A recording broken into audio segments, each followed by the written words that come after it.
À la sortie de l'hôpital américain de Neuilly, mon fils Olivier m'a regardé droit dans les yeux et a dit « Écoute papa, franchement, tu deviens un poids ».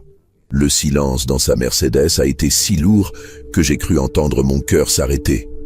Mais ce qu'il ne savait pas, c'est que pendant mes 50 ans de carrière de chirurgien, j'avais appris à garder mon sang-froid, même dans les situations les plus choquantes. Et ce qu'il ne pouvait imaginer, c'est que le poids qu'il venait d'insulter pesait exactement 160 millions d'euros. Avant de continuer, abonnez-vous à la chaîne et dites-moi en commentaire d'où regardez-vous cette histoire. Laissez-moi vous raconter comment nous en sommes arrivés là. Je m'appelle Michel Renaud. J'ai 82 ans et j'ai passé ma vie à réparer ce que d'autres avaient brisé. Colonne vertébrale fracturée, genoux détruits, hanches pulvérisées. Pendant un demi-siècle, mes mains ont remis debout des milliers de personnes qui pensaient ne plus jamais marcher. J'étais chirurgien orthopédiste à l'hôpital américain de Neuilly, puis j'ai ouvert ma propre clinique dans le 16e arrondissement. Les plus grandes fortunes de France sont passées sur ma table d'opération. Des industriels, des banquiers, des artistes, tous venaient de me voir quand leurs os criaient « grâce ». Ma femme Marguerite et moi, nous avons eu 2 fils. Alexandre, l'aîné, 58 ans aujourd'hui, qui a repris l'agence immobilière de mon beau-père. Et Olivier, le cadet, 55 ans, qui s'est lancé dans la promotion immobilière. 2 garçons que j'ai toujours aimés, même si, comment dire, ils n'ont jamais vraiment compris la valeur du travail comme leur mère et moi l'entendions. Marguerite est partie il y a 10 ans. Un cancer foudroyant qui ne lui a laissé que 3 mois. 3 mois pendant lesquels elle m'a répété « Michel, méfie-toi. Les garçons ne voient que l'argent maintenant. Ils ne te voient plus, toi. » J'ai cru qu'elle dramatisait. La maladie, parfois, rend amère.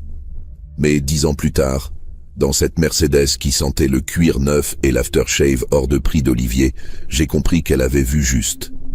Tout a commencé il y a 1 mois. J'habite un hôtel particulier avenue Foch depuis 35 ans. 6 étages, 18 pièces. Un petit bijou du 19e siècle que j'avais acheté pour une bouchée de pain en 1990, quand le 16e n'était pas encore devenu ce qu'il est aujourd'hui. Ce soir-là, je descendais au rez-de-chaussée pour prendre un livre dans ma bibliothèque. Je connais chaque marche de cet escalier par cœur. J'ai dû le monter et le descendre 50 000 fois en 35 ans. Mais cette fois, ma canne en ébène a glissé sur le parquet que la femme de ménage venait de cirer. La chute a été terrible. Je me suis retrouvé au bas des marches, la hanche droite en feu et l'épaule gauche complètement déboîtée. À mon âge, une chute comme ça, c'est souvent le début de la fin. Je le savais mieux que personne. Combien de patients avais-je vu arriver aux urgences dans le même état pour ne jamais retrouver leur autonomie? Mon téléphone était resté en haut. Impossible de bouger sans hurler de douleur. J'ai attendu là, couché sur le marbre froid de mon hall d'entrée, en pensant que c'était peut-être ainsi que tout se terminerait.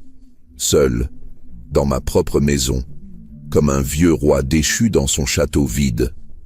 Heureusement, Emma est passée me voir. Emma, c'est ma petite fille, la fille d'Olivier, 21 ans, étudiante en 3e année de médecine à la Pitié-Salpêtrière. Cette enfant a toujours été différente des autres. Là où ses cousins ne pensaient qu'aux marques de luxe et aux voitures de sport, elle rêvait de soigner, comme son grand-père, disait-elle toujours avec ce sourire qui me rappelait tellement sa grand-mère. Quand elle m'a trouvé, étendu dans l'entrée, elle n'a pas paniqué. Elle a gardé son calme, a appelé les secours et m'a parlé doucement en attendant l'ambulance. « Grand-papa, tout va bien se passer. Tu m'as appris que les os, ça se répare. On va te réparer. » Cette gamine de 21 ans avait plus de maturité que mes 2 fils réunis. L'ambulance m'a emmené à l'hôpital américain. Ironie du sort, je me retrouvais patient dans l'établissement où j'avais officié pendant 20 ans. Les infirmières me reconnaissaient, les internes venaient de me saluer. « Docteur Renaud, vous nous avez tellement appris. » Ça me faisait chaud au cœur, mais ça me rappelait aussi cruellement que j'étais désormais de l'autre côté de la barrière. Le diagnostic était sérieux, fracture du col du fémur, luxation de l'épaule, 3 côtes fêlées. À 82 ans, il fallait opérer rapidement. Mon ancien collègue, le docteur Moreau, s'est chargé de moi personnellement. Michel, vous allez vous en sortir, mais il va falloir de la rééducation. Beaucoup de rééducation. J'ai passé 3 semaines dans cette chambre du 3e étage, avec vue sur le bois de Boulogne. 3 semaines pendant lesquelles j'ai eu tout le temps de réfléchir à ma vie, à mes choix, à ce qui comptait vraiment. Et surtout, 3 semaines pendant lesquelles j'ai pu observer le comportement de ma famille. Emma venait me voir tous les jours, vous entendez? Même quand elle avait cours, même quand elle avait des examens. Elle arrivait avec ses livres de médecine, s'installait dans le fauteuil à côté de mon lit, et on discutait. De ses études, de mes souvenirs d'hôpital, de la médecine d'aujourd'hui comparée à celle d'hier. Cet enfant buvait mes paroles. Elle voulait tout savoir. Comment j'avais développé ma technique pour les prothèses de hanche, pourquoi j'avais choisi l'orthopédie plutôt que la cardiologie, comment on gère la pression quand on a une vie entre les mains sur la table d'opération. Grand-papa, me disait-elle un jour, j'espère qu'un jour je serai aussi bonne chirurgienne que toi. Et moi, je la regardais, cette gamine aux yeux brillants d'intelligence et de passion. Et je me disais que finalement, quelque chose de moi allait survivre. Pas par mes fils, non. Par cette petite fille qui avait hérité de mon amour pour la médecine et de ma conscience professionnelle. Mais mes fils, mes fils. Alexandre, l'aîné, est passé me voir 3 fois en 3 semaines. 3 fois. Et encore, jamais plus de 20 minutes. Il arrivait toujours pressé, regardait sa Rolex toutes les 2 minutes et parlait surtout de ses problèmes d'agence immobilière. Tu sais, papa, le marché est compliqué en ce moment. Les taux remontent, les clients hésitent. Il ne m'a jamais demandé si j'avais mal, si j'avais besoin de quelque chose, si j'avais peur. Non. Alexandre venait faire acte de présence, comme on pointe à l'usine. Sa femme Delphine l'accompagnait parfois. Une femme froide comme un iceberg, qui me regardait toujours comme si elle évaluait la valeur des objets dans ma chambre d'hôpital. Michel, j'espère que vous n'êtes pas trop inquiet pour la maison, avec tous ces objets de valeur. Les objets de valeur. Voilà ce qui l'intéressait vraiment. Et Olivier, mon petit dernier, celui que Marguerite appelait son bébé même quand il avait 40 ans, il est venu me voir exactement 2 fois. 2 fois en 3 semaines. La première, il était au téléphone pendant la moitié de la visite, à négocier je ne sais quel projet immobilier à la Défense. Oui, on maintient le prix. Non, je ne descends pas à 4000 le mètre carré. Bon, écoute, je te rappelle, je suis à l'hôpital avec mon père.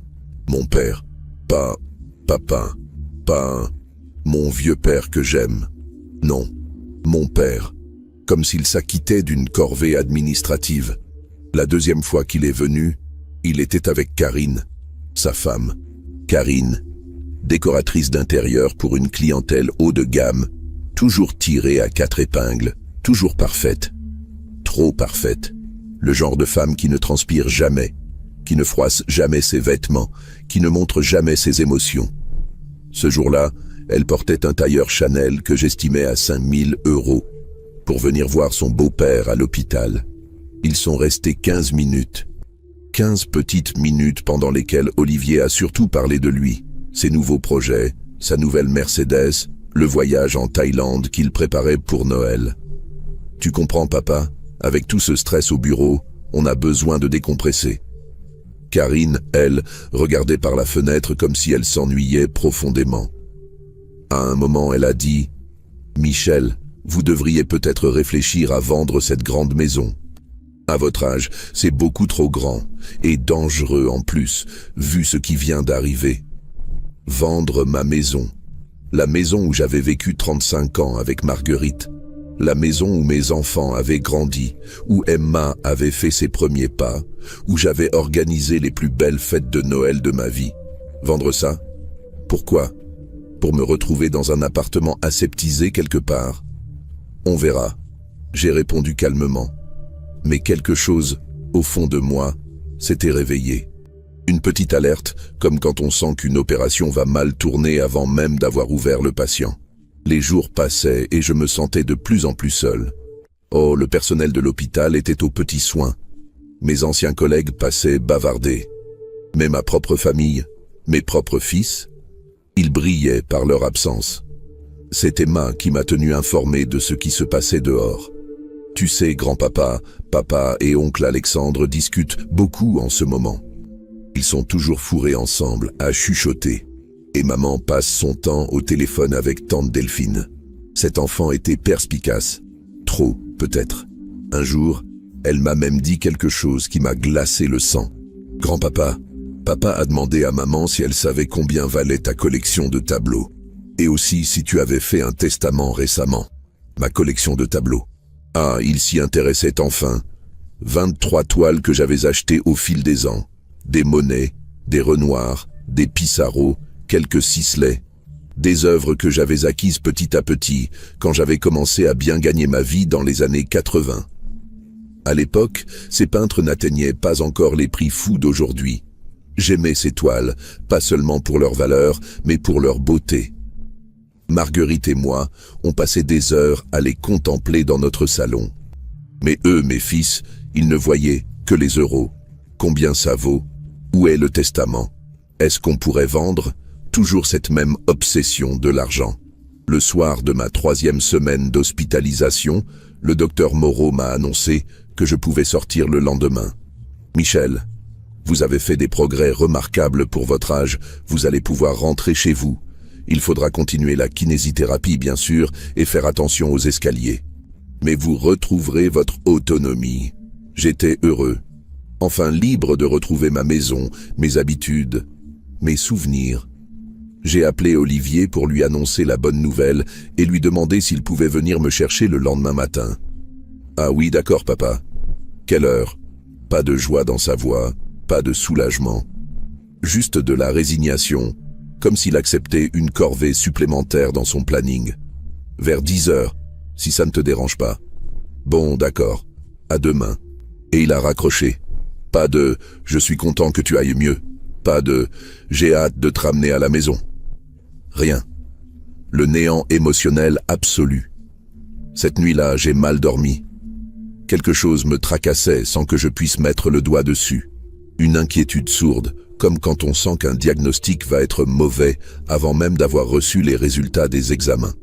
Le lendemain matin, je me suis préparé soigneusement. J'ai remis mon costume gris anthracite, celui que Marguerite aimait tant. J'ai noué ma cravate en soie bleue, j'ai brossé mes cheveux blancs. Un chirurgien, même à la retraite, même diminué, se doit de garder sa dignité. À 10 heures pile, Olivier est arrivé. En retard, bien sûr. Il était 10h20 quand il a poussé la porte de ma chambre. Il portait un costume de chez Charvet que j'estimais à 3000 €. Des chaussures italiennes, une montre Patek Philippe. Mon fils était devenu un homme riche, très riche même. Plus riche que je ne l'avais jamais été en fait, malgré ma belle carrière de chirurgien. « Salut papa, tu es prêt? Bonjour Olivier. Oui, je suis prêt. Pas d'embrassade, pas de « comment tu te sens ?» Pas de « j'ai eu si peur pour toi ». Non, juste cette froideur polie qu'on réserve aux relations d'affaires. L'infirmière m'a accompagné jusqu'au rez-de-chaussée en fauteuil roulant. Protocole oblige. Olivier marchait à côté, le téléphone collé à l'oreille. Non, je te dis qu'on maintient le planning. L'architecte vient lundi, les ouvriers commencent mardi. Quoi? Non, on ne peut pas reporter, on a déjà trop perdu de temps. Nous sommes sortis de l'hôpital sous un ciel gris de novembre. Paris sentait l'automne et les feuilles mortes. Olivier avait garé sa Mercedes noire juste devant l'entrée.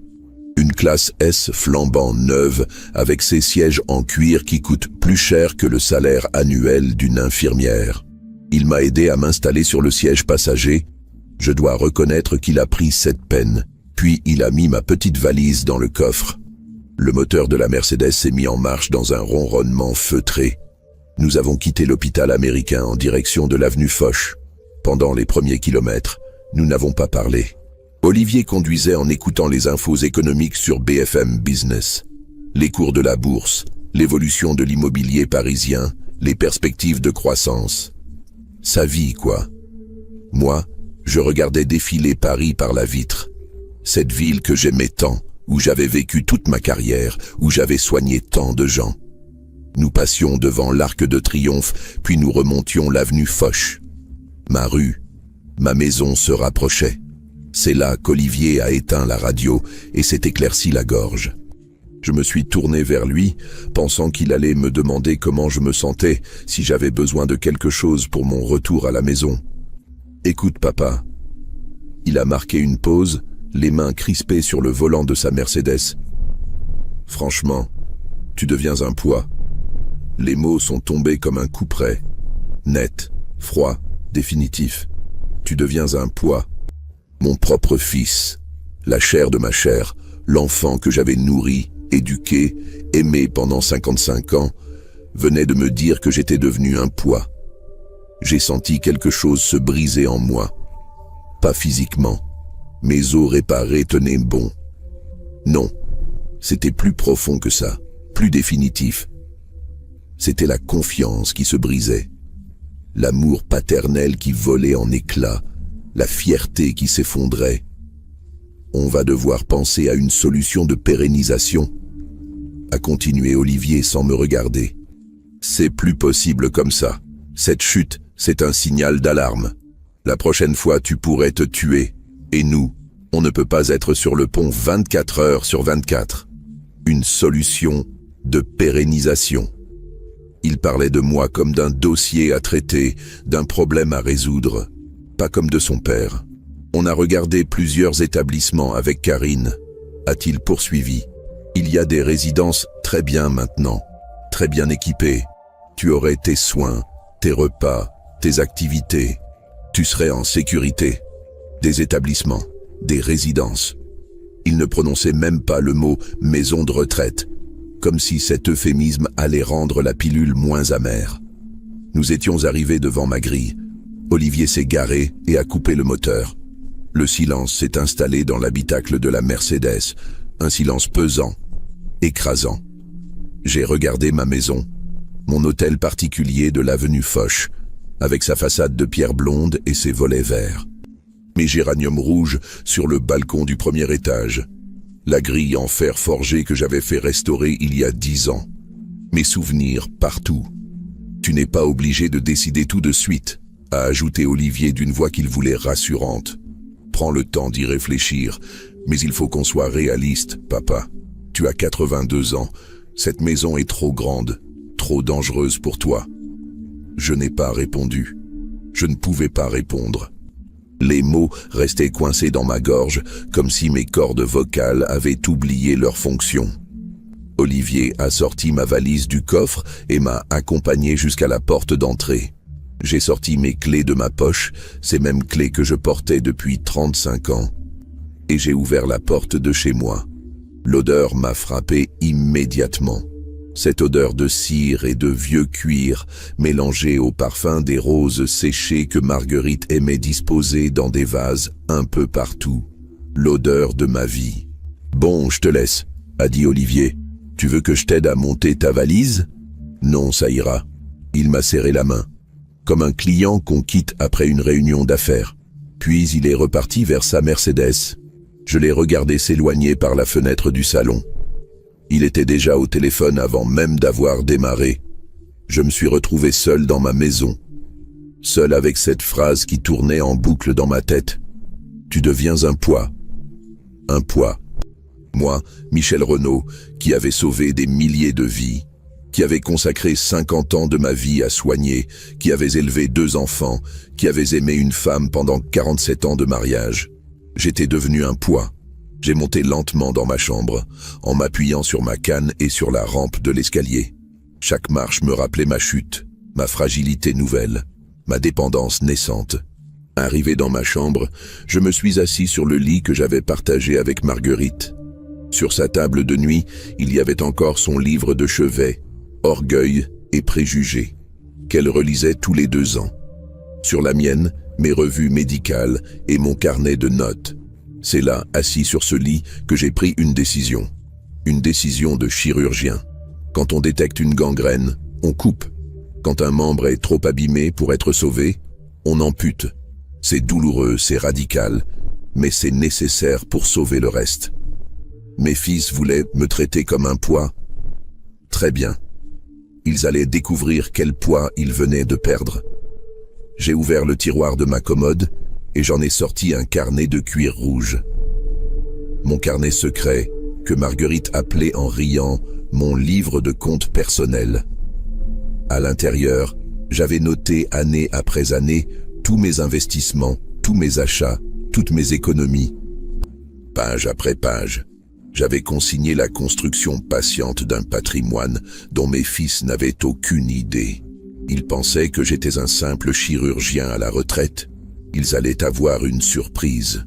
Parce que ce qu'ils ne savaient pas, c'est que pendant toutes ces années où j'opérais les plus grandes fortunes de France, j'avais appris bien des choses.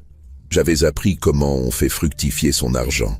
J'avais appris à investir dans l'immobilier parisien quand les prix étaient encore abordables. J'avais appris à acheter des œuvres d'art avant qu'elles ne s'envolent. J'avais appris à créer des sociétés, des holdings, des montages financiers parfaitement légaux, mais savamment orchestrés. J'ai feuilleté mon carnet en souriant pour la première fois depuis des semaines. 28 appartements et 3 hôtels particuliers dans le 16e arrondissement et à Neuilly. Une clinique orthopédique dont j'avais gardé 51% des parts via une holding luxembourgeoise. Une collection de tableaux impressionnistes entreposés dans un coffre de la Société Générale, estimé à 68 millions d'euros par Christie's en 2023. Et les royalties de mes 3 techniques chirurgicales brevetées qui me rapportaient encore 2,7 millions d'euros par an. Au total, 160 millions d'euros. 160 millions que mes fils croyaient inexistants. Ils voulaient m'envoyer en maison de retraite? Parfait. Ils allaient découvrir que le poids qu'ils voulaient se débarrasser était en réalité la fortune qu'ils espéraient hériter. J'ai refermé mon carnet et je l'ai rangé précieusement dans le tiroir. Puis j'ai décroché mon téléphone et j'ai composé un numéro que je connaissais par cœur. Cabinet de Maître Valois, bonjour. Bonjour, ici Michel Renaud. Est-ce que je pourrais avoir un rendez-vous urgent avec Antoine? C'est très important. Maître Antoine Valois, mon notaire depuis 30 ans, mais surtout mon vieil ami depuis nos études de médecine. Car oui, avant de devenir notaire, Antoine avait fait 2 ans de médecine avec moi à la Pitié-Salpêtrière. Nous avions 70 ans tous les deux, nous nous tutoyions et je savais que je pouvais compter sur lui. Docteur Renaud, comment allez-vous? J'ai appris pour votre accident. Ça va mieux, Antoine, mais j'aurais besoin de te voir rapidement pour revoir mon testament. Bien sûr, aujourd'hui même si vous voulez, disons 15 heures. Parfait, à tout à l'heure. J'ai raccroché et j'ai regardé l'heure. 13h30. J'avais 1h30 pour préparer la plus belle opération chirurgicale de ma carrière. Pas sur un patient cette fois, sur ma propre famille. Une opération que mes fils n'oublieraient jamais. Je suis arrivé chez Maître Valois à 15h précises. Son étude, située rue de Rivoli face au jardin des Tuileries, occupait tout le 2e étage d'un immeuble haussmannien. Antoine m'attendait dans son bureau lambrissé, assis derrière son bureau d'époque Louis XVI. 70 ans comme moi, cheveux blancs impeccablement peignés, costume 3 pièces marine, il incarnait parfaitement le notaire parisien de tradition. « Michel, bon sang, tu as l'air en forme pour quelqu'un qui sort de l'hôpital. » Il s'est levé pour m'embrasser, ce qui m'a fait chaud au cœur. Contrairement à mes fils, Antoine semblait sincèrement heureux de me voir. « Les apparences sont trompeuses, mon vieux. Assieds-toi, j'ai des choses importantes à te dire. » Je lui ai tout raconté. La chute, l'hospitalisation, l'indifférence de mes fils, et surtout cette phrase d'Olivier dans la voiture. « Tu deviens un poids. » Antoine m'écoutait en silence, ses sourcils se fronçant de plus en plus. « Ces gamins n'ont pas de cœur, » a-t-il fini par dire. « Enfin, Michel, tu es leur père, tu leur as tout donné. Justement, il est temps qu'ils apprennent ce qu'ils vont perdre. Je veux modifier mon testament, Antoine, intégralement. Tu es sûr, dans ton état émotionnel actuel? Je n'ai jamais été aussi lucide de ma vie. Mes fils me considèrent comme un poids. Parfait. Je vais leur retirer ce poids de leurs épaules, définitivement. Antoine a ouvert un dossier épais marqué « Renaud, Michel, testament ». Rappelle-moi l'état actuel de tes dispositions. Partage équitable entre Alexandre et Olivier. Emma reçoit la collection de tableaux. Le reste en parts égales entre mes deux fils. Et ça représente combien aujourd'hui? J'ai sorti mon carnet de cuir rouge et j'ai posé mes lunettes de lecture. 160 millions d'euros, Antoine. Exactement. Le stylo d'Antoine s'est arrêté net sur le papier. Combien? Tu as bien entendu, 160 millions. Je lui ai détaillé mon patrimoine point par point. Les 28 appartements parisiens que j'avais achetés entre 1975 et 2010, quand les prix étaient dérisoires comparés à aujourd'hui. Les 3 hôtels particuliers à Neuilly.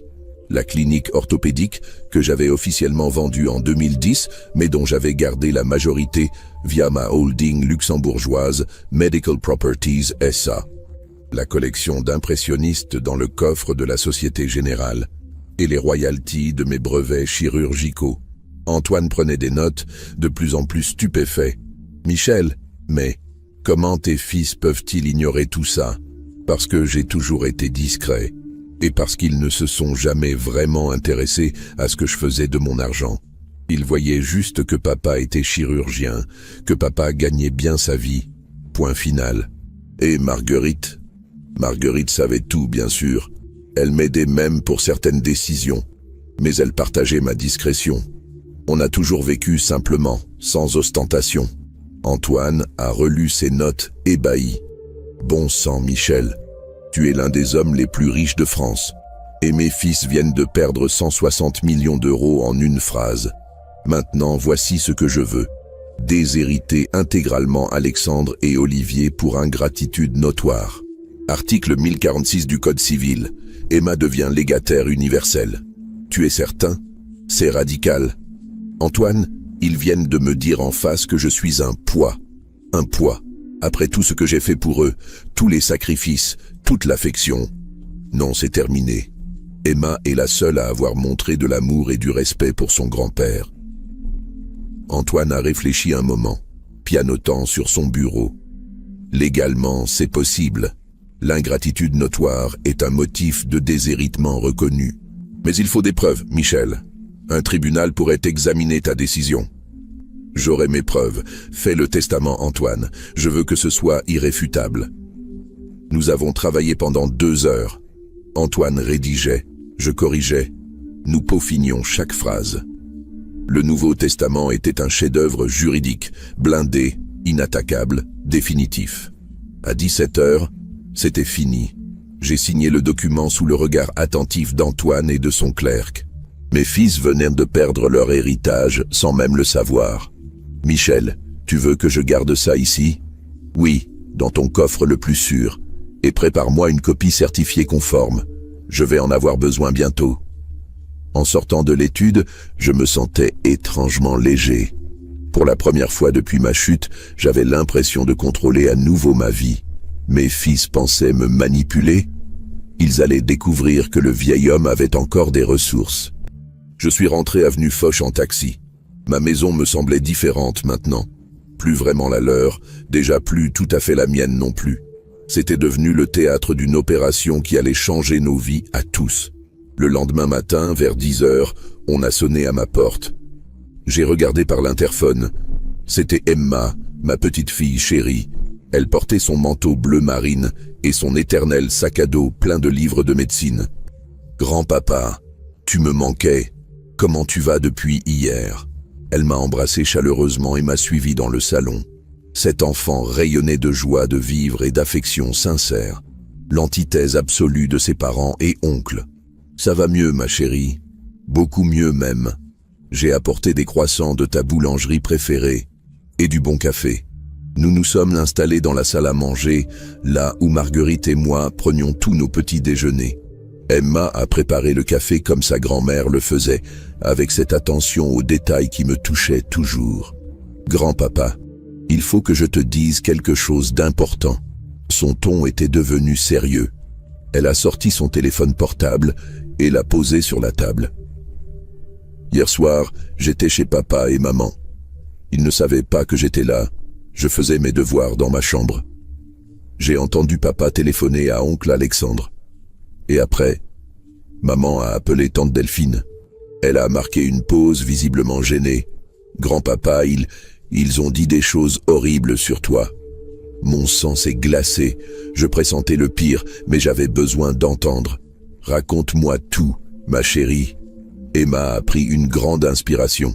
Papa a dit à oncle Alexandre, le vieux sort demain, on le place direct en unité Alzheimer de luxe, j'ai déjà versé la compte. Et oncle Alexandre a répondu, parfait. Une fois l'interdiction prononcée, on vend la clinique et les tableaux. J'ai failli m'étrangler avec mon café. Une unité Alzheimer. Il voulait me faire interner de force. Il y a pire, grand-papa. Emma fouillait dans son téléphone. Maman a parlé avec tante Delphine après. Regarde. Elle me montrait des captures d'écran d'un groupe WhatsApp intitulé Renault Succession 2025. Mes propres fils avaient créé un groupe pour organiser ma succession. Je lisais les messages avec une horreur grandissante. Olivier. Acompte versé. 8 500 € par mois. Résidence Les Jardins de Neuilly. Chambre réservée. Delphine. Parfait. Et pour l'interdiction? Karine. Docteur Lemarchand, OK pour certificat médical. 2 000 € honoraires. Il marquera trouble cognitif sévère. Alexandre. Une fois interdit, on a procuration sur tous ses biens. Premier truc, vendre les tableaux chez Sotheby's. Olivier. Approuvé. Karine estime la collection à minimum 50 millions. Karine. Et la clinique? Alexandre. Papa a toujours dit qu'il l'avait vendue. Je vérifie avec notre comptable, mais ça doit valoir dans les 15 millions. Je lisais ces messages avec un mélange de rage et d'incrédulité. Ils avaient tout planifié. L'internement forcé, le faux certificat médical, la vente de mes biens. Et ils sous-estimaient largement mon patrimoine, ce qui était presque insultant. Emma, comment tu as eu ça? Papa a laissé son téléphone dans le salon hier soir. J'ai regardé vite fait quand il était sous la douche. Cette gamine de 21 ans avait plus de cervelle investigatrice que la police judiciaire. Il y en a d'autres, grand-papa. Elle faisait défiler les messages. Je découvrais l'ampleur de leur complot. Ils avaient contacté un médecin véreux pour falsifier un diagnostic de démence. Ils avaient visité la résidence Les Jardins de Neuilly, une unité Alzheimer de luxe à 8 500 € par mois. Ils avaient même calculé combien leur coûterait ma surveillance. 2 visites par mois maximum pour ne pas prolonger ses souffrances. Mes souffrances. Ces monstres parlaient de mes souffrances alors qu'ils organisaient ma mort sociale. Emma, tu as bien fait de me montrer ça. Mais tu te rends compte de ce que ça signifie? Que papa et oncle Alexandre sont des salauds. Pardon pour le mot grand-papa, mais c'est ça. J'ai souri malgré ma colère. Cet enfant avait du caractère. Dis-moi, ma chérie, tu peux me rendre un service énorme. Tout ce que tu veux, grand-papa. Peux-tu continuer à surveiller leurs messages et m'en faire des copies? Bien sûr. Je prends des photos à chaque fois que papa laisse son téléphone. Parfait. Emma serait ma petite espionne. Mes fils ne se doutaient pas qu'ils étaient surveillés par leurs propres filles et nièces. Une dernière chose, Emma. Promets-moi de ne rien dire à tes parents. Pas un mot sur notre conversation. Promis, grand-papa, mais qu'est-ce que tu vas faire? Je vais leur donner exactement ce qu'ils méritent. Cet après-midi-là, j'ai appelé le docteur Philippe Moreau, mon ancien collègue qui m'avait opéré. Michel, comment allez-vous depuis votre sortie? Très bien, Philippe. Dis-moi, tu connais un certain docteur Lemarchand? Lemarchand? Quel prénom? Je ne sais pas, mais il exerce apparemment à Paris. Ah, Thierry Lemarchand, un psychiatre. Pourquoi? Simple curiosité. Il a bonne réputation? Philippe a hésité. Comment dire? Il a eu quelques ennuis avec l'ordre des médecins. Certificats médicaux un peu complaisants. Rien de prouvé, mais il y a eu des rumeurs. Parfait. Le docteur Lemarchand était bien le médecin véreux que mes fils avaient trouvé pour falsifier mon diagnostic. Philippe, j'aurais besoin d'un service. Peux-tu me faire passer un bilan neurologique complet? Je veux m'assurer que ma chute n'a pas eu de conséquences cognitives. Bien sûr, je vous prends un rendez-vous la semaine prochaine. Non, c'est urgent. Demain si possible. Le lendemain, j'étais à l'hôpital américain pour passer une batterie de tests. Scanner cérébral, IRM, test cognitif, évaluation neurologique complète. Résultat, cerveau parfaitement sain, capacité intellectuelle intacte, aucun trouble cognitif. J'avais demandé au docteur Moreau un rapport écrit très détaillé, daté et signé. Ce rapport allait être ma première arme contre le faux diagnostic que préparait le docteur Lemarchand. Les jours suivants, Emma continuait son espionnage. Chaque matin, elle venait me voir avec de nouvelles captures d'écran du groupe WhatsApp Renault Succession 2025. Je découvrais ainsi que mes fils avaient fixé une date, le dimanche suivant. Ils comptaient venir me voir, en famille, pour m'annoncer leur décision de m'interner. Alexandre, dimanche 14h. On y va tous ensemble. Olivier, papa sera sûrement content de nous voir tous réunis. Karine, lol, s'il savait ce qui l'attend. Delphine, j'ai hâte que ce soit fini. Cette comédie me fatigue. Cette comédie, voilà comment mes belles-filles qualifiaient leur affection feinte pour moi. J'ai aussi appris qu'ils avaient rendez-vous avec le docteur Lemarchand le vendredi pour récupérer le faux certificat médical. Et qu'Alexandre avait pris contact avec une étude de commissaire-priseur pour faire estimer ma collection de tableaux. Mes fils sous-estimaient totalement ma fortune, mais ils étaient déjà en train de la dilapider dans leur tête.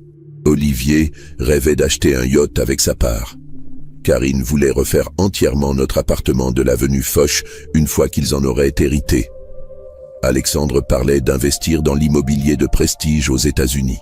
Le vendredi matin, Emma m'a apporté la nouvelle la plus choquante. Olivier, certificat médical récupéré chez Lemarchand, diagnostic, démence sénile modérée à sévère, trouble de la personnalité, perte d'autonomie, recommandation d'internement immédiat. Karine, parfait. Et la procédure d'interdiction? Alexandre, mon avocat dit 3 semaines maximum une fois le dossier déposé. Ils avaient réellement un faux certificat médical. Un document officiel qui me déclarait dément, signé par un psychiatre véreux. J'étais abasourdi par leur audace. Emma, ma chérie, va me chercher une chose dans mon bureau. Dans le tiroir de droite, il y a un carnet de cuir rouge. Apporte-le-moi. Emma est revenue avec mon carnet secret. Je l'ai ouvert et j'ai commencé à lui expliquer la réalité de mon patrimoine. Ses yeux s'écarquillaient de plus en plus à mesure que j'égrenais les chiffres.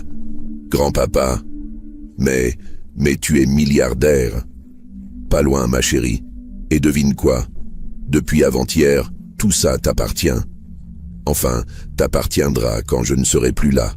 J'ai sorti de ma poche la copie certifiée conforme de mon Nouveau Testament. Tu vois ce document? C'est mon testament.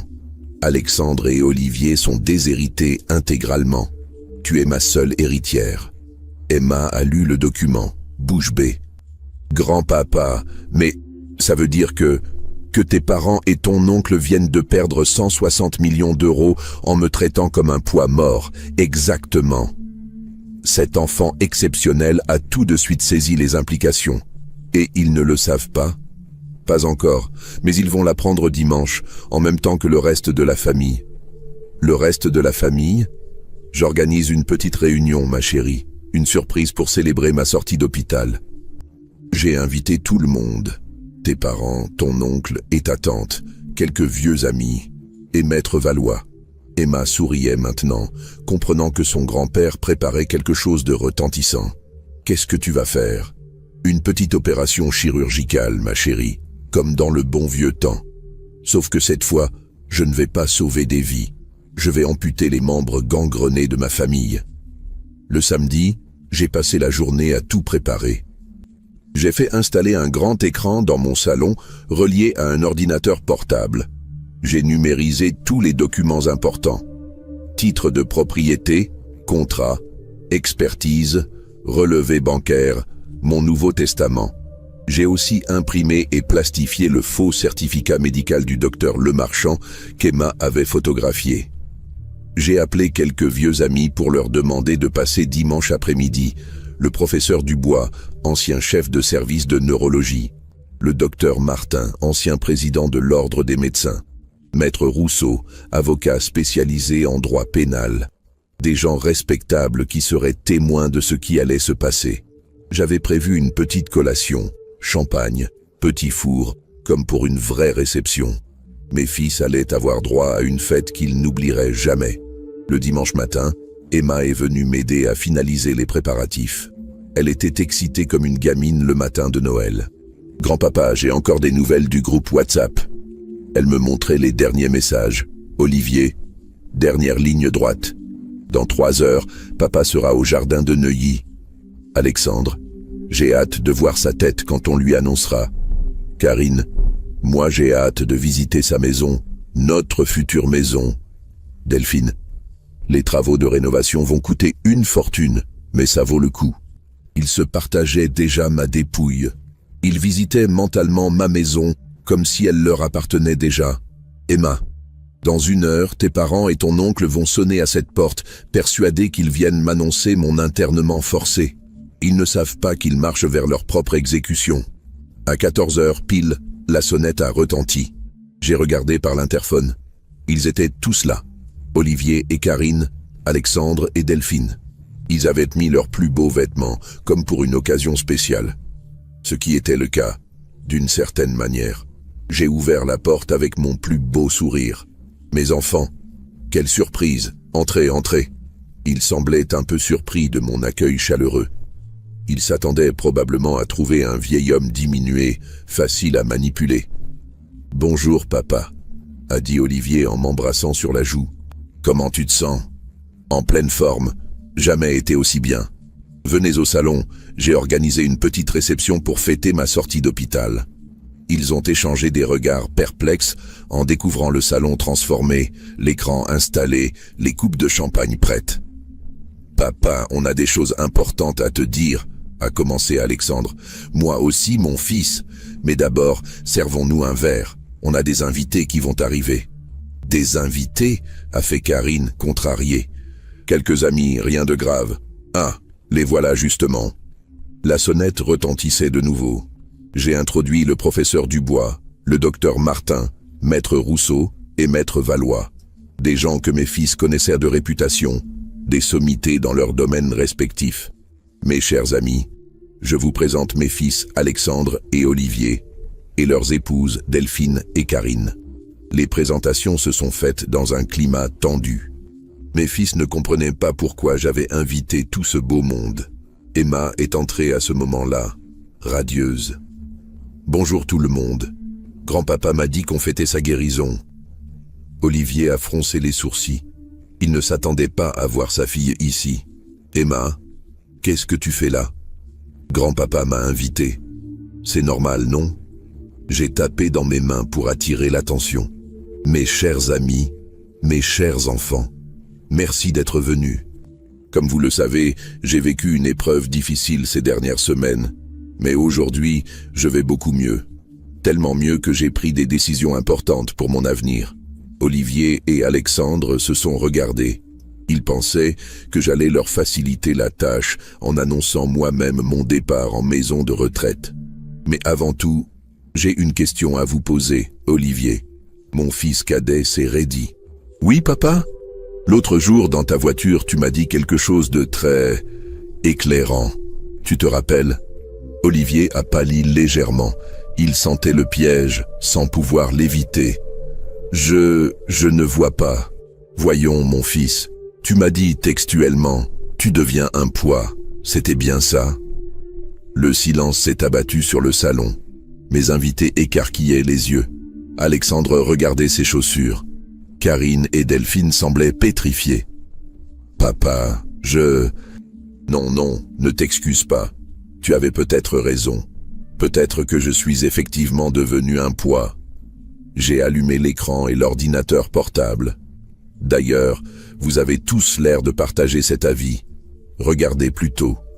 Sur l'écran sont apparues les captures d'écran du groupe WhatsApp Renault Succession 2025. Mes fils sont devenus livides en voyant leurs messages privés affichés en grand format devant tout le monde. Un poids, disiez-vous mes fils? Un poids, disiez-vous mes fils? Les mots résonnaient dans le salon comme un glas.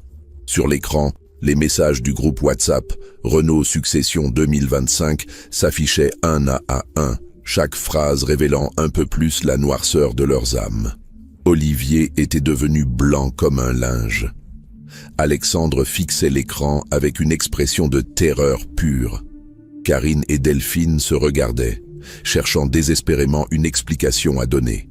Mes invités, le professeur Dubois, le docteur Martin, maître Rousseau et maître Valois, lisaient ces messages avec une stupéfaction grandissante.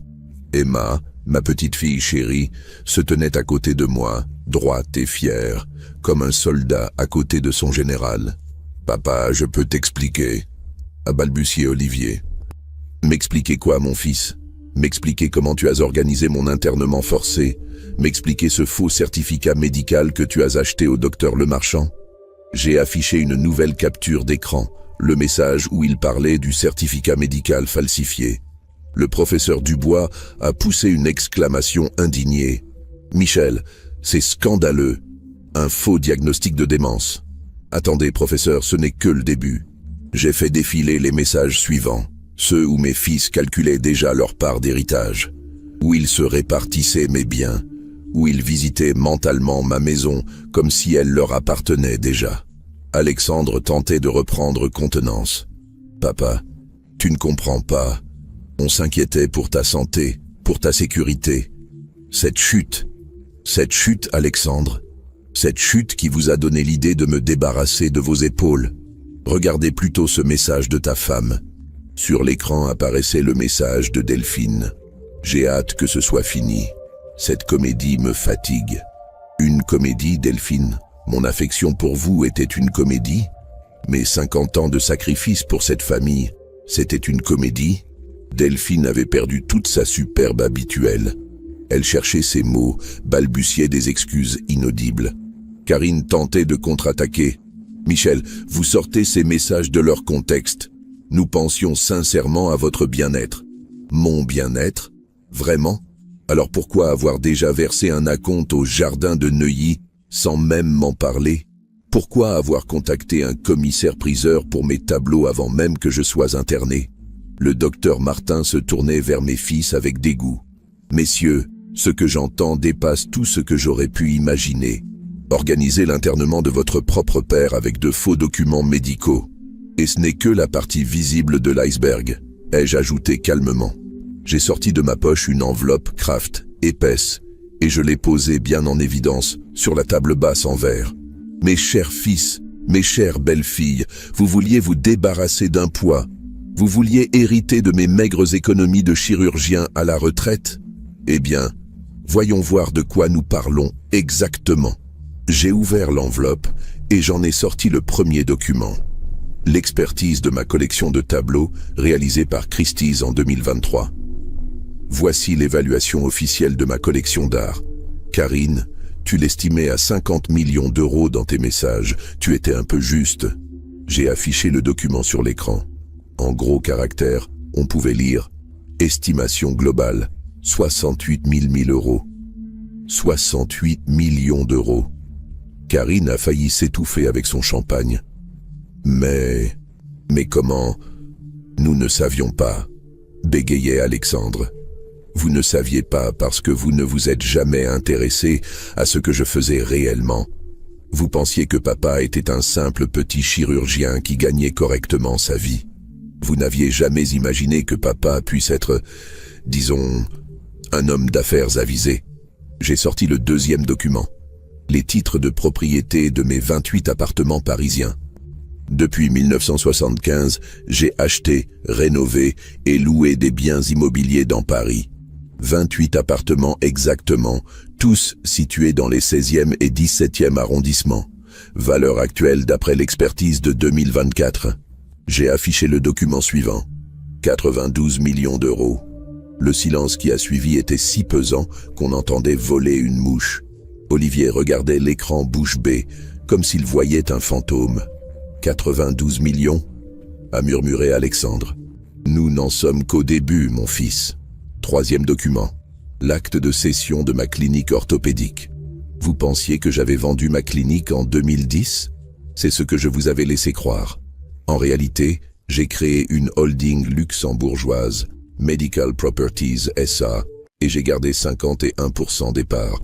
Devinez combien ça vaut aujourd'hui? Nouveau document à l'écran. 15,2 millions d'euros. Karine s'était assise, les jambes coupées. Delphine se tenait le front comme si elle avait la migraine. Et ce n'est toujours pas fini. Ai-je continué implacablement? Quatrième document. Mes contrats de royalty pour les 3 techniques chirurgicales que j'avais brevetées dans les années 90. Chaque année, les hôpitaux du monde entier utilisent mes techniques pour les prothèses de hanches et les reconstructions vertébrales. Chaque année, je touche des royalties, 2,7 millions d'euros en 2024. Maître Valois souriait discrètement. Il savait où je voulais en venir. Au total, mes chers enfants, votre vieux père, qui devient un poids, possède un patrimoine évalué à 160 millions d'euros. Exactement. Olivier s'est effondré dans le fauteuil Voltaire, la tête dans les mains. Alexandre regardait fixement l'écran comme s'il pouvait changer les chiffres par la force de sa volonté. 160 millions, ai-je répété en savourant chaque mot. Voilà le poids que vous vouliez jeter au jardin de Neuilly. Emma, qui assistait à la scène avec un mélange d'admiration et de stupéfaction, a pris la parole. « Papa, oncle Alexandre, vous vous rendez compte de ce que vous avez fait? Vous avez traité grand-papa comme un déchet alors qu'il est l'un des hommes les plus riches de France, » a complété le professeur Dubois. « Michel, je suis sidéré, complètement sidéré. » Karine tentait un dernier baroud d'honneur. « Michel, nous ne savions pas. Si nous avions su, jamais nous n'aurions... » Quoi? Jamais vous n'auriez organisé mon internement forcé? Jamais vous n'auriez falsifié un certificat médical? Jamais vous n'auriez dit que j'étais un poids? J'ai fait quelques pas vers elle, en m'appuyant sur ma canne d'ébène. « Karine, ma chère belle-fille, laissez-moi vous expliquer quelque chose. L'amour d'un père ne dépend pas de son compte en banque. Le respect dû à un homme de 82 ans ne se calcule pas en fonction de son patrimoine. Vous avez révélé vos vraies natures, et aucune fortune au monde ne pourra effacer ça. » Olivier relevait la tête, les yeux rougis. « Papa, pardonne-nous. On a fait une erreur monumentale. On peut réparer. » « Réparer ? Mon fils, un chirurgien sait reconnaître quand un membre est trop gangrené pour être sauvé. Il faut amputer pour éviter que l'infection se propage. J'ai sorti l'avant-dernier document, mon Nouveau Testament. Voici mon testament, rédigé avant-hier chez Maître Valois. Alexandre et Olivier Renaud sont déshérités intégralement pour cause d'ingratitude notoire, conformément à l'article 1046 du Code civil français. Le testament s'affichait sur l'écran. En lettres capitales, on pouvait lire « Légataire universel, Emma Renaud, petite fille du testateur ».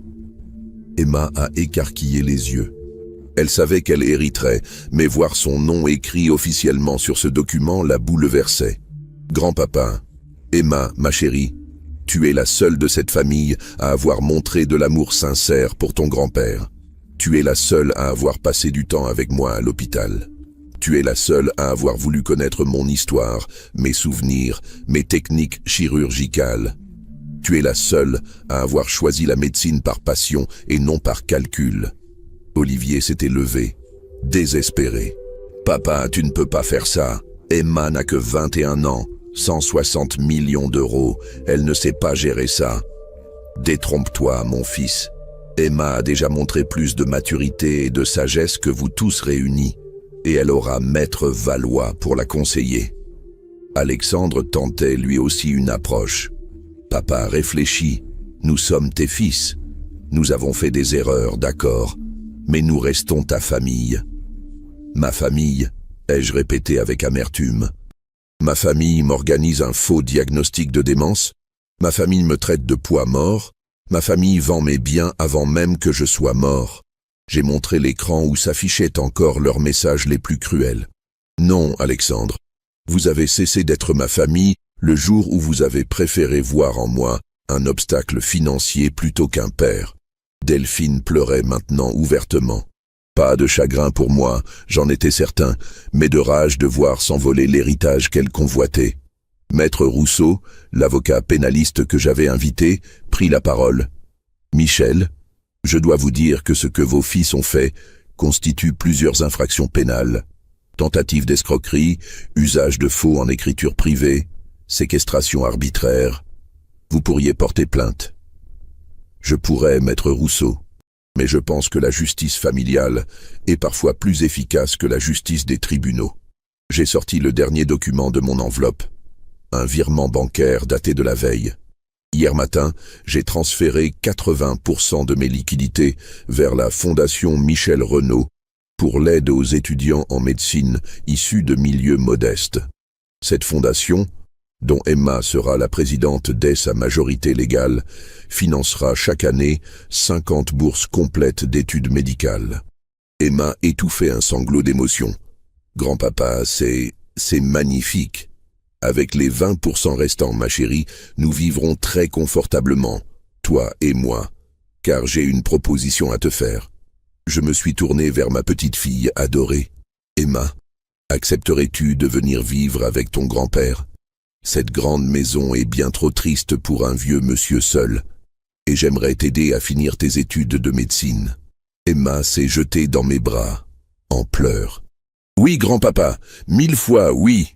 Olivier bondissait de son fauteuil. « Emma, tu ne peux pas abandonner tes parents comme ça !» Emma s'est détachée de moi et a regardé son père droit dans les yeux. « L'abandonner. Papa, c'est exactement ce que tu voulais faire avec grand-papa. Tu voulais l'abandonner dans une maison de retraite avec un faux diagnostic. Tu as perdu le droit de me faire la morale. » Cette jeune fille de 21 ans avait plus de caractère et de droiture que tous les adultes de cette famille réunis. Karine tentait de rattraper le coup. « Emma, ma chérie, tu ne comprends pas. Nous pensions sincèrement que... » « Maman, arrête, j'ai vu vos messages, j'ai lu comme tu te réjouissais à l'idée de redécorer cette maison. Tu ne pensais qu'à l'argent. » Le professeur Dubois s'approchait de moi. « Michel, je dois vous dire que ce que vous venez de révéler me bouleverse, non seulement par la bassesse de vos fils, mais aussi par votre générosité. Cette fondation va changer la vie de centaines de jeunes. Professeur, j'ai eu une vie privilégiée. J'ai pu soigner les plus fortunés de ce pays, qui m'ont très bien payé pour mes services. Il est temps que cette réussite profite à ceux qui n'ont pas eu ma chance, mais qui ont la même passion pour la médecine. » Le docteur Martin ajoutait « Michel, vous redonnez ces lettres de noblesse à notre profession. Bravo. » Maître Valois vérifiait sa montre. « Michel, si vous le permettez, il faudrait que nous formalisions rapidement le transfert de propriété de cette maison vers Emma, pour éviter toute contestation ultérieure. » Excellente idée, Antoine. Je me suis tourné vers mes fils une dernière fois. « Alexandre, Olivier, je vais vous donner un conseil que j'aurais dû vous donner bien plus tôt. Dans la vie, on ne mesure jamais le poids d'un père tant qu'on n'a pas essayé de le porter. Vous avez voulu me traiter comme un fardeau ? Vous venez de découvrir que ce fardeau pesait 160 millions d'euros. Et maintenant, vous ne le porterez jamais. » Alexandre tentait une dernière supplication. « Papa, nous sommes tes fils. Tu ne peux pas nous renier comme ça. Pense à maman. Qu'est-ce qu'elle dirait ?» Cette fois, la colère m'a submergé. « Ta mère. Tu oses parler de ta mère. Sais-tu quels ont été ses derniers mots à ton sujet, Alexandre ?» Mon fils aîné pâlissait. Elle m'a dit « Michel, méfie-toi, les garçons ne te voient plus, toi, ils ne voient que l'argent. Elle vous avait percé à jour depuis longtemps, et moi, pauvre imbécile, je refusais de la croire. » Le salon était devenu silencieux comme une tombe. Mes invités regardèrent le spectacle avec un mélange de fascination et d'horreur. Emma tenait ma main, me donnant la force de continuer. Marguerite aurait été fière d'Emma aujourd'hui. Elle aurait été horrifiée par vous. Olivier tentait un dernier argument désespéré. « Papa et nos enfants. Tes petits-enfants, tu vas les pénaliser eux aussi ? Tes enfants, Olivier ? Tu veux dire Emma, qui a montré plus d'amour et de respect pour son grand-père que toi en 55 ans de vie. Elle sera très bien lotie, ne t'inquiète pas. » J'ai marqué une pause. Quant aux autres petits-enfants, ils apprendront peut-être par votre exemple ce qu'il ne faut jamais faire à ses parents. Karine explosait enfin. « Michel, vous êtes en train de ruiner 4 vies pour une simple phrase malheureuse. » « Une simple phrase ?» ai-je répliqué, incrédule. « Karine, votre mari m'a dit que je devenais un poids. Vous avez organisé mon internement forcé avec un faux diagnostic médical. Vous vous êtes partagé mes biens avant même ma mort. Et vous appelez ça une simple phrase malheureuse ?» Emma prenait la défense de son grand-père. « Maman, tu te rends compte de ce que tu dis? Vous avez voulu enfermer grand-papa dans un mouroir, avec de faux papiers, c'est criminel. » Delphine tentait de sauver les meubles. « Michel, nous étions inquiets pour votre sécurité.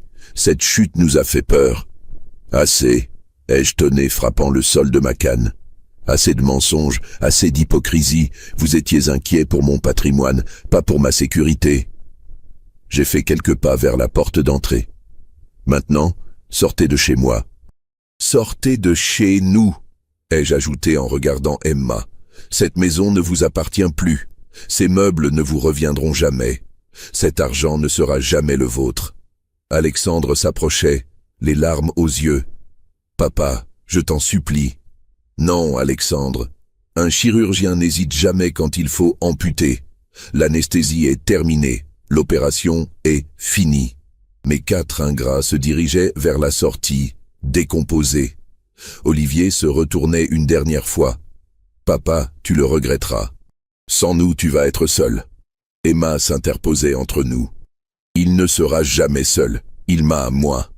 Et contrairement à vous, moi, j'aime vraiment grand-papa. » La porte s'est refermée sur eux. Le silence est retombé sur le salon. Mes invités me regardaient avec respect et admiration. Le professeur Dubois a rompu le silence. « Michel, je n'ai jamais assisté à une leçon de justice aussi magistrale. Professeur, en 50 ans de chirurgie, j'ai appris qu'il faut parfois couper dans le vif pour sauver l'essentiel. » Maître Valois s'approchait de moi. « Michel, techniquement, tout ce que vous venez de faire est irréprochable. Vos fils ne pourront jamais contester ce testament. » Tant mieux, Antoine, je ne veux plus jamais entendre parler d'eux. Emma s'accrochait à mon bras. « Grand-papa, tu es sûr que tu ne regretteras pas? Ma chérie, regarde-moi bien. Est-ce que j'ai l'air de quelqu'un qui regrette ?» Et c'était vrai. Pour la première fois depuis des semaines, je me sentais léger, libéré, débarrassé du poids mort de cette famille qui m'étouffait. « Emma, nous allons être très heureux ensemble.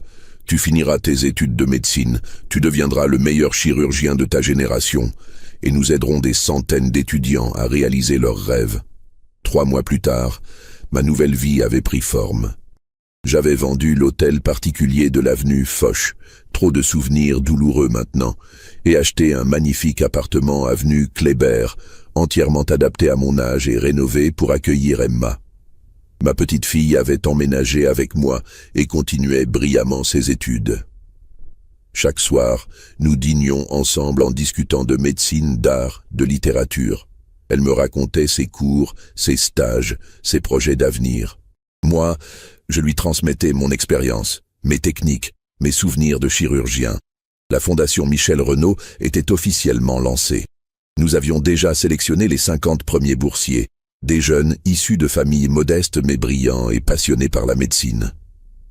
Emma présidait le jury de sélection avec une maturité qui m'émerveillait chaque jour. Mes anciens collègues venaient régulièrement nous rendre visite. Mon appartement était devenu un salon où se croisaient les plus grands noms de la médecine parisienne.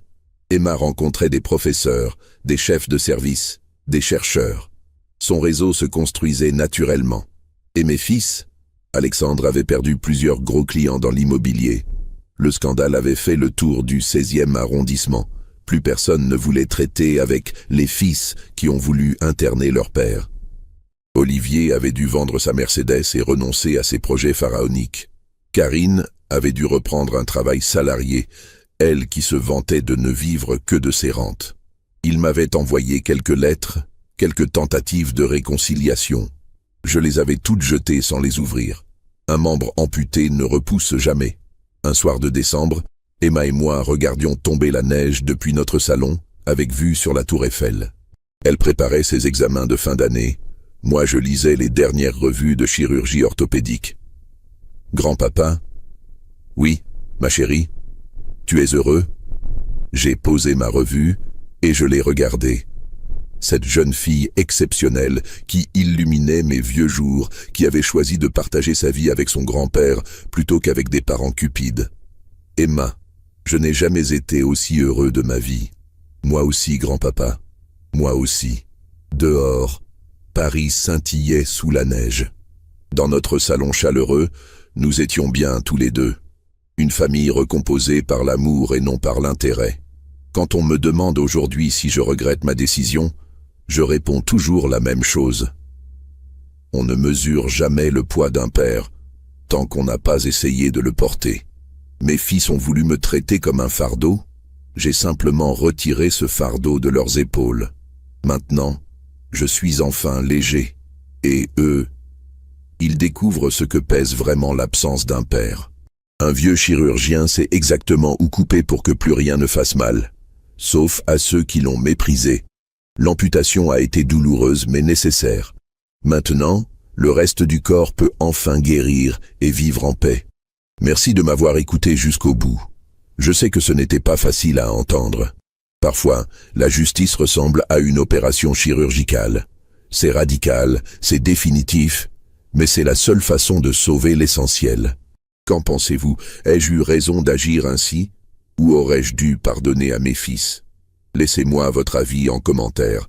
Votre perspective compte beaucoup pour moi.